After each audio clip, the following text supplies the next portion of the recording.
Next adjustment entry है prepaid expenses. Prepaid expenses का मतलब expenses paid in advance.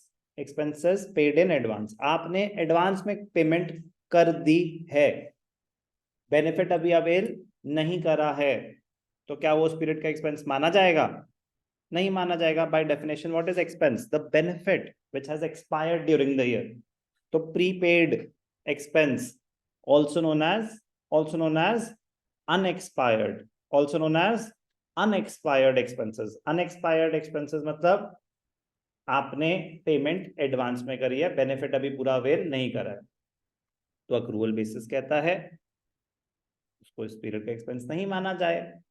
Matching cost concept कहता है अगर आपने उसके अगेंस्ट अभी बेनिफिट अवेल ही नहीं करा, रेवेन्यू जनरेट ही नहीं करा, तो उसको इस पीरियड का एक्सपेंस ना माना जाए। तो एडजस्टमेंट एंट्री क्या है प्रीपेड एक्सपेंसेस की? Correct. Prepaid expenses account debited, prepaid expenses account debited to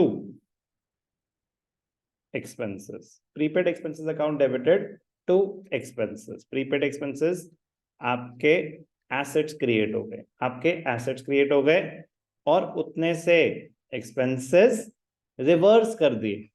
reverse, आपने एक्सपेंसेस पे ऑलरेडी कर दिए हैं, कह रहे बट थोड़े ज्यादा कर दिए हैं, वो इस पीरियड का एक्सपेंस नहीं है, नेक्स्ट पीरियड का है, तो एक्सपेंस में से माइनस किया जाए, एसेट में ऐड किया जाए।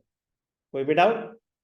इसमें जो एडवांस पेमेंट है वो माइनस हो जाती है और सिर्फ करंट जितना एडवांस है, जितना प्रीपेड पोर्शन है, वही तो एडजस्टमेंट पोर्शन हुआ कि फॉर एग्जांपल मैंने 1 लाख की सैलरीज पे कर दी, इसमें से 10,000 ना नेक्स्ट पीरियड की एडवांस में दे दी, जरूरत थी एम्प्लॉय को, तो 10,000 हुआ ना सिर्फ एडजस्टमेंट पोर्शन। तो क्लियर?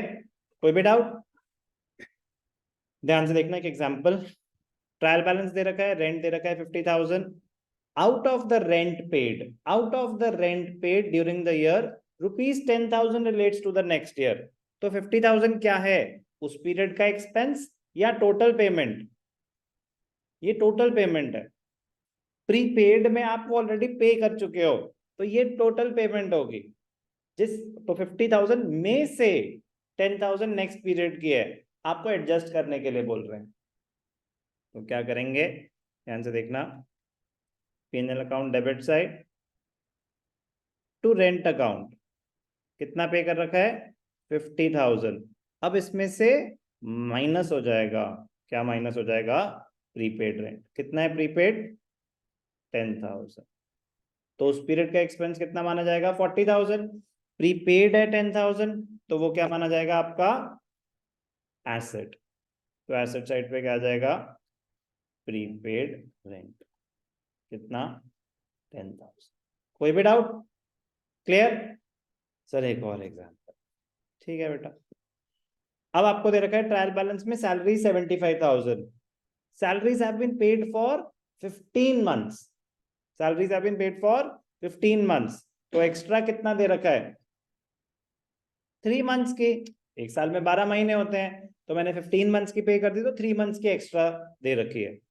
तो पहले आपको वर्क नोट में क्या कैलकुलेट करना पड़ेगा? सैलरी पर मंथ, और उसके साथ प्रीपेड सैलरीज आपको कैलकुलेट करनी पड़ेगी। तो सैलरी पर मंथ कितनी है? 75,000 कितने महीनों की है? 15,000। तो 5,000 पर मंथ है सैलरी। तो प्रीपेड कितनी है? 3 मंथ्स की, तो 5,000 इंटू 3। तो अब आप इजी वाले पोर्शन पे पहुंच गए हो, अब बस प्रेजेंटेशन है। तो सैलरीज कितनी? 75,000, उसमें से माइनस हो जाएगा प्रीपेड सैलरीज, कितना? 15,000। उस पीरियड का एक्सपेंस क्या माना जाएगा? 60,000। बैलेंस शीट में एसेट साइड पे आ जाएगा, क्या आ जाएगा? Prepaid salaries. Clear? Easy adjustment prepaid expenses.